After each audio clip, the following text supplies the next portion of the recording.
ต้นเหลืองปรีดียาธรค่ะบนถนนสายคันคลองชลประทานเพื่อให้เกิดความร่มรื่นชุ่มชื้นและสวยงามตลอดสองข้างทางรวมถึงได้มีการติดตามความคืบหน้าการดำเนินงานจัดระเบียบสายสื่อสารตามแผนปี 2565 ถึง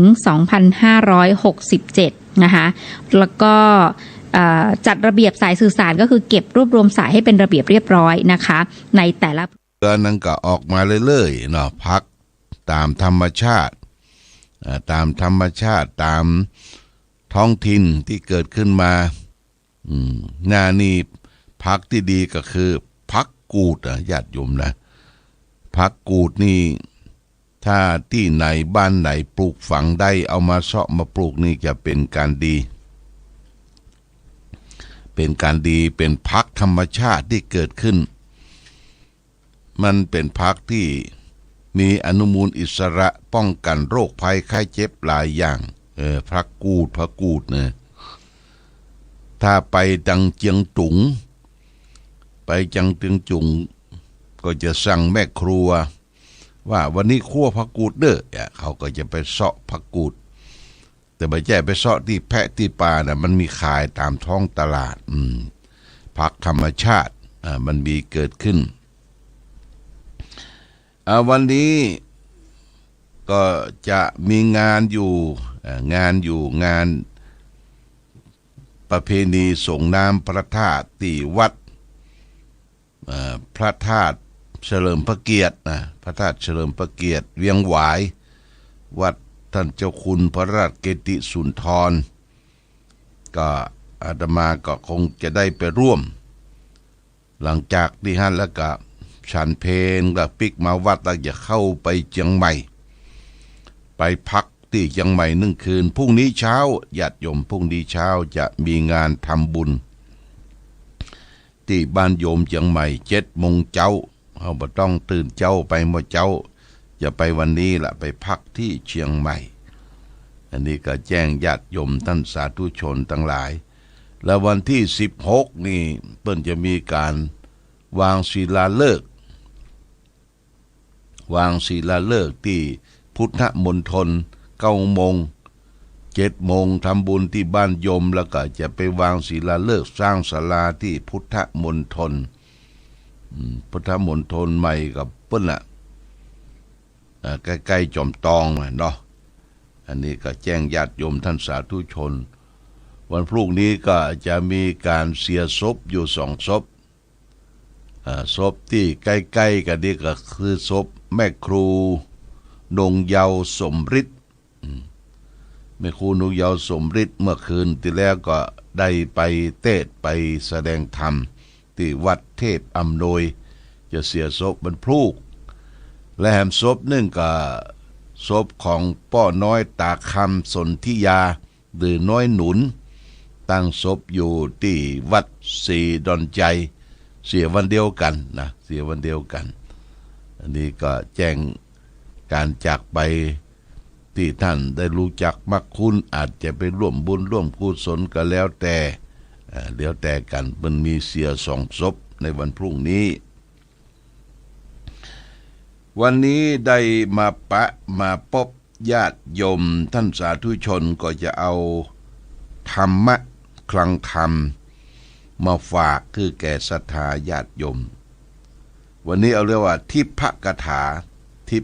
าว่าด้วยปรารถนาสมบัติเป็นทิพย์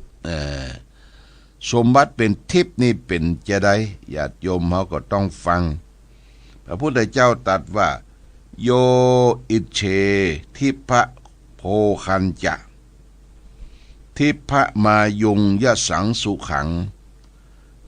ปานิปริวัชเชตวาติวิทังธรรมะมาจะเรผู้ใดปรารถนาโภคทรัพย์1อายุ1ยศ1สุข1ที่ปานของทิพย์ผู้นั้นต้องเว้นการทำบาปอกุศลแล้วประพฤติสุจริต3 ประการนี่คือเรามีความปรารถนาถ้าอยู่มนุษย์โลกนี้ อยู่เป็นมนุษย์โลกนี้อยู่ในช่วงของชีวิตก็ปรารถนาโภคทรัพย์สมบัติอันจะเกิดมีขึ้นอายุยศถาบรรดาศักดิ์ความสุขที่ปานเป็นของทิพย์เขาจะได้ยินสังฆพระสงฆ์ตู้เจ้าฮือปอนแก่ญาติโยมท่านสาธุชนทั้งหลายว่ามีโภคทรัพย์สมบัติยศถาบรรดาศักดิ์และก็มีความสุขญาติโยมนะนี่เป็นคาถาเป็นความสุขเป็นคนเฮามนุษย์โลกต้องการแต่ว่าคนที่จะได้โภคทรัพย์อายุยศความสุขเนี่ยมันก็จะต้องงดเว้นจากการทำบาปอกุศลกรรมทั้งหลายประพฤติสุจริตธรรม3ประการประพฤติสุจริตธรรม3ประการก็คือ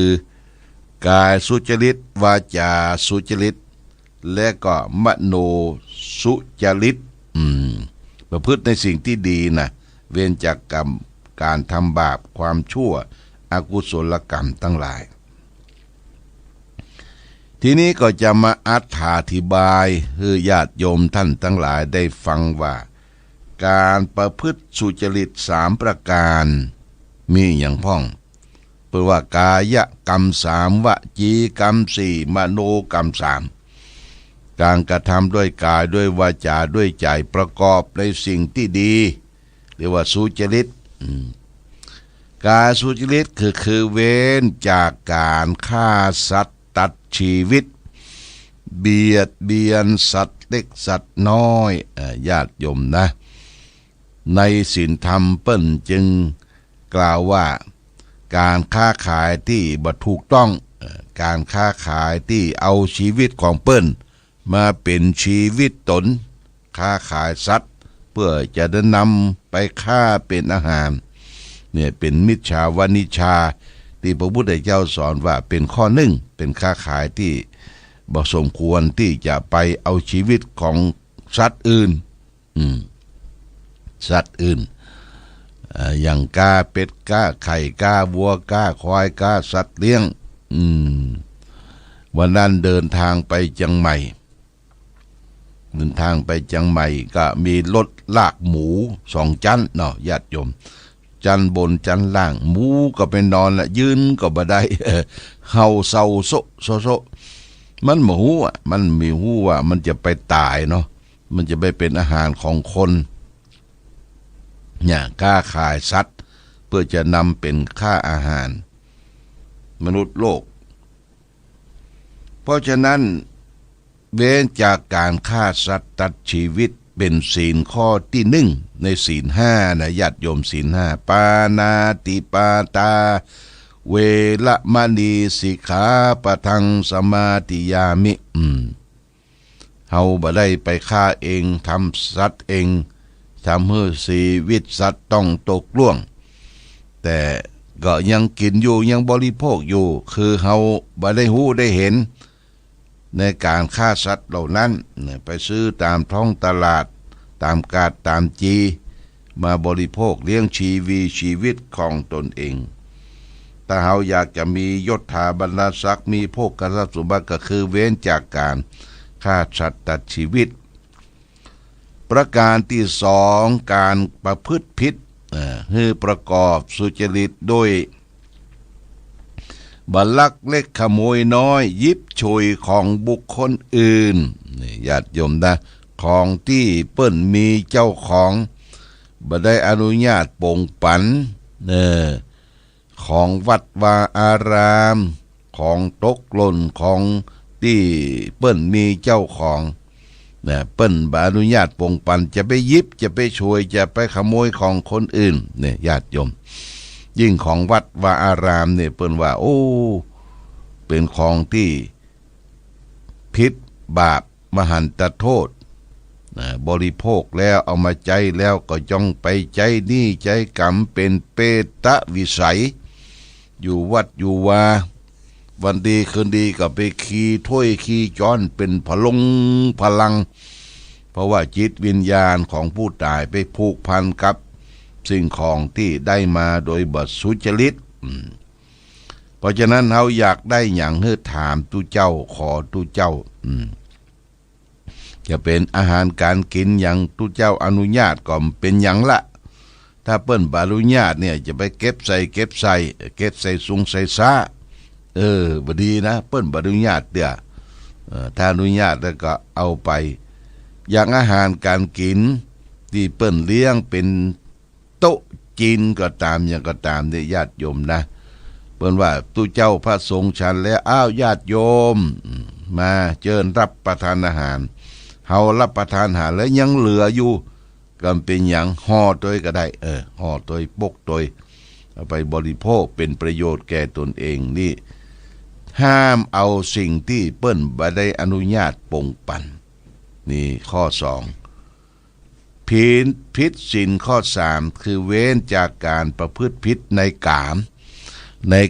ก็คือกามคุณนะกามก็คือผิดลูกผิดเมียคนอื่นเขาเปิ้นที่มีเจ้าของนะที่มีเจ้าของที่เป็นที่รักเมียแปลงมีเจ้าของเขาเป็นคนมือที่3เข้าไปเตะแตกฟุ้งเปปังผิดศีลข้อที่3ศี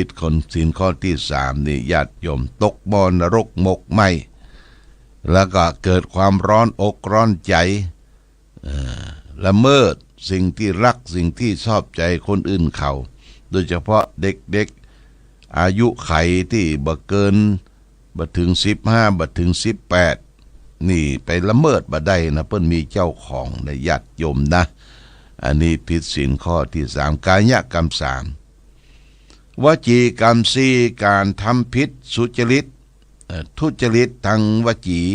คือเป็นคนพูดเท็จพูดส่อเสียดพูดคำหยาบ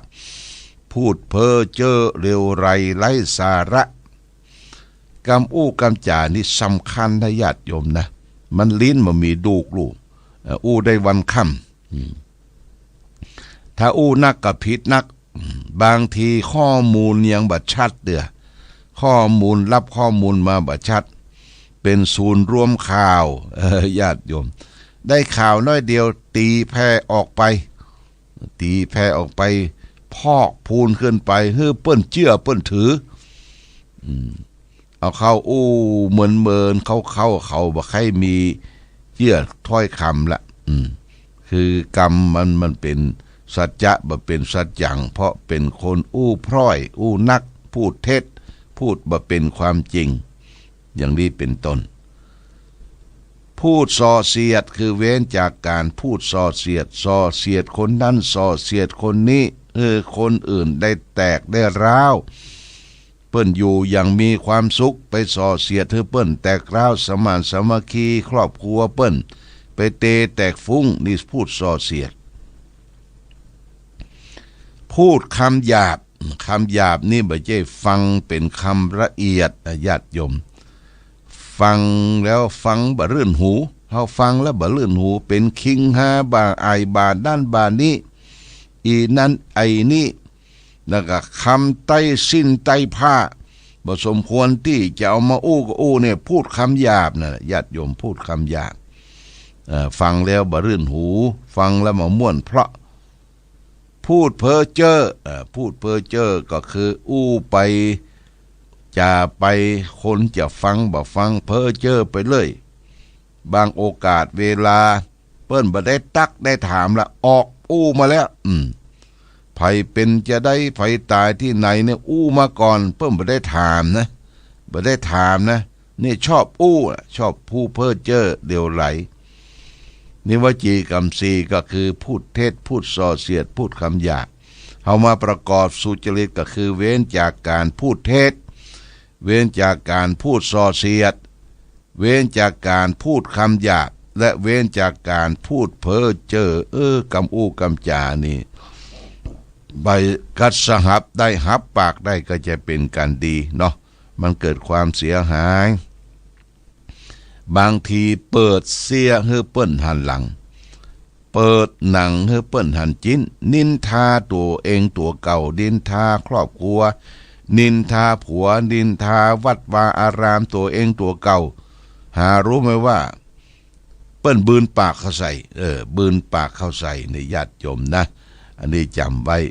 จะไปนินทาครอบครัวเฮาตัวเฮานินทาวัดวาอารามตัวเองก้อยทะนุถนอมก้อยอู้ก้อยจากันไปมีอย่างเกิดขึ้นในวัดในวาจะไปจัดการบริการทางปากอู้พร่อยไปหมดบดีบ่ถูกต้องนะดีช่วยกันต่อไปมโนกรรม3มโนกรรมไทยทางสุจริตคือบ่คิดโลภอยากได้ของผู้ใดบ่คิดพยาบาทปองร้ายไผและเห็นชอบไปตามทำนองครองธรรมเกินว่าทำดีได้ดีทำชั่วได้ชั่วถ้าเฮาประกอบทุจริตเนี่ยมันคิดโลภอยากได้ของคนอื่นเขาคิดพยาบาทปองร้ายคนอื่นเขาและเห็นพิษไปตามทำนองครองธรรมคือเห็นว่าทำดีบ่ได้ดีทำชั่วได้ดีเป็นต้นอันเนี้ยในทางมโนคือทางใจแม้แต่คิดเนี่ยก็เป็นบาปละญาติโยมนะเป็นบาปเป็นมหันตโทษนี่ฝากเป็นหลักคิดว่าเพราะฉะนั้นเอามีประกอบสุจริตเนี่ยสุจริตคือกายกรรม3วจีกรรม4มโนกรรม3ในทางสุจริต3ประการตั้งกายคือบ่ฆ่าสัตว์ตัดชีวิตเบียดเบียนสัตว์เล็กสักน้อยบ่ประพฤติผิด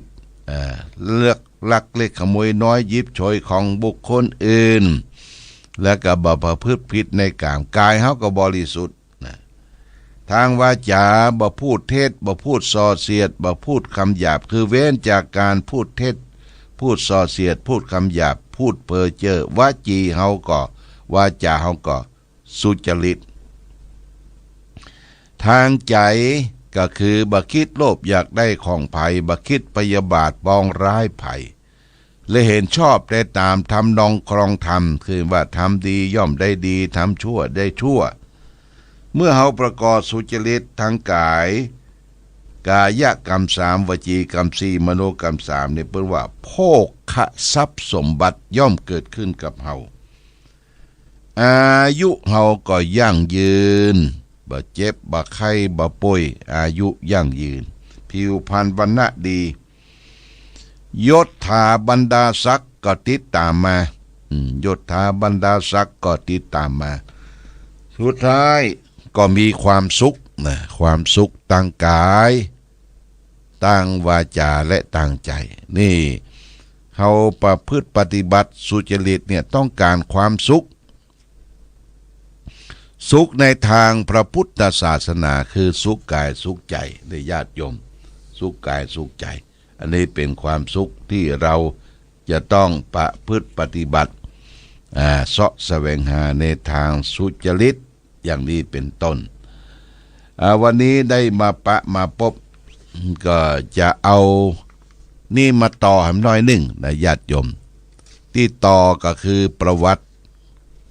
วัดพระธาตุโดยสุเทพแต่ว่าได้อู้ไปกรรมละนะอู้ไปกรรมก็บัดนั้นจบวันนี้จะเอามาอู้ต่อแหมหน่อยหนึ่งก่อนประมาณสัก5 นาที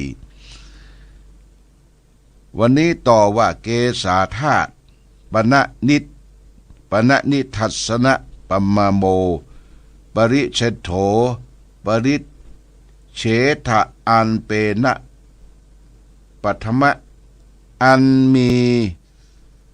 แดงยังเกสาธาตุทะปนาในพระสุเทวะปภัตตคิรีก็เรียวเต้านี้ก่อนแลทีนี้จะกล่าวถึงอุปธิอันพระธาตุเจ้าจักสถิตตั้งอยู่ในพาสุเทวะปภัตตที่นี้นั้นควรมาดังนี้แลเมื่อพระพุทธเจ้าเรานิพพานแล้วได้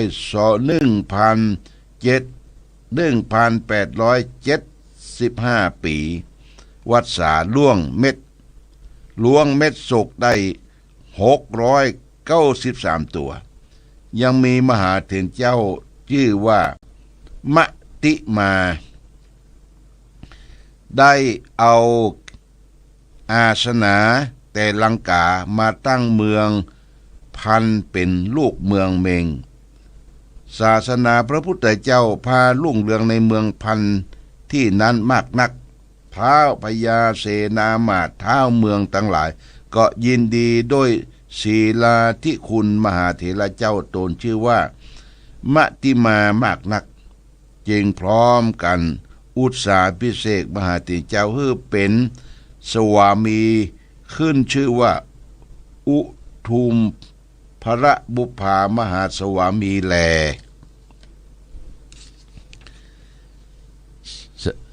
ข่าวสารศีลาที่คุณะและพหุสัจจะคุณแห่งอุทุมพระบุพมหาสวามีก็ทราบถ้าไปทั่วที่สาดุทิศบ้านน้อยเมืองใหญ่จู้แห่งนั้นแลในการนั้นยังมีเจ้าภิกขุ2 ตนเป็นลูกเจ้าเมืองสุโขทัยตนหนึ่งชื่อว่าอะโมอโนมัทสีตนหนึ่งชื่อว่าสุมาณะไปสูตรเรียนในเมืองอายุธิกะอมระแล้วก็มาอยู่ในสำนักพระสังฆราชปพัตตะในเมืองสุโขทัยที่นั่นแหละเจ้าภิกขุ2 ตนได้ข่าวสารศีลาธิคุณแห่งอุทุมพระบุพมหาสวามีเจ้าอันอยู่ในเมืองสุโขทัยอันไม่แต่สำนักพ่อค้าทั้งหลายจึงจะเดินไปสู่เมืองปุ้นเกาะบรรพจุภิกษุสวกจักขอบวชเป็นภิกขุใหม่ในสำนักอุทุมพระบุพมหาสวามีเจ้าอยู่ปั้มเป็งปฏิบัติปริยัติศาสนาในสำนักแห่งมหาสาวีเจ้านั่นแหละพอ5 วรรษาแล้วก็จักสั่งอำลาไหว้พระสวามีเจ้าสู่เมืองสุโขทัยแห่งตนพอ10 วรรษาจึงเอาอุปสัมปทะเปกขา8 ตนเมื่อบวชในสำนักอุทุมพระบุพสวามีเจ้ามีนิสัยทายังกรรมสมมุติแห่งเถระเจ้าทั้ง2แล้วกล่าวว่าดูก่อนอาวุโสเจ้าทั้งหลายศาสนาพุทธเจ้าตั้งอยู่ในเมืองเมงนี้แม้นานจักไปตั้งอยู่รุ่งเรืองในเมืองไทยโพ้นตราบ5,000 พรรษาเจแลเจ้าทั้งหลายจงรีบเอาศาสนาเมื่อสู่เมืองไทยเตอะว่าอันแล้วก็ส่งเจ้าทั้ง2เป็นประธานมาสู่เมืองไทยและส่วนอุทุมพระบุพมหาสวามีเจ้าได้ใส่ใจว่าจะพาหนะมหาโมทนสีพอได้สะพายบาทมหาสุเมนะเจ้าก็ทรงใส่ใจว่าทรงศาสนาเถระเจ้าทั้ง2มาตั้งเมืองไทยวันนั้นแลมหาโอมนะมัทสีเจ้าอยู่เมืองชัชนาลัยมหาสุมาณะมาอยู่ที่เมืองสุโขทัยเถระเจ้าทั้ง2พร้อมเพียงกันกระทำวินัยกรรมเป็นต้นว่าอุปสมบทและสีมาสมบุตรในเมืองทั้ง2บอกขาดหายวันนี้แหละเอาเต้ากีก่อนเอาละญาติโยมท่านสาธุชนเป็นกรรมบักเก่านี้มันจะคุกคักหน่อยเด้อวันพูดก็เอาเรื่องของวัดดอยสุเทพประวัติดอยสุเทพมาอู้จาข่าววันนี้หมดเวลาหมดต้องอำลาพาจากญาติโยมท่านสาธุชนไปก่อนรายการธรรมะประทีปส่องต่างต้องขอลาก่อนขอผู้ฟังจงตั้งมั่นจิตหันษาด้วยธรรมะขององค์พระพุทธาได้นำพาให้เกิดความสุขสงบ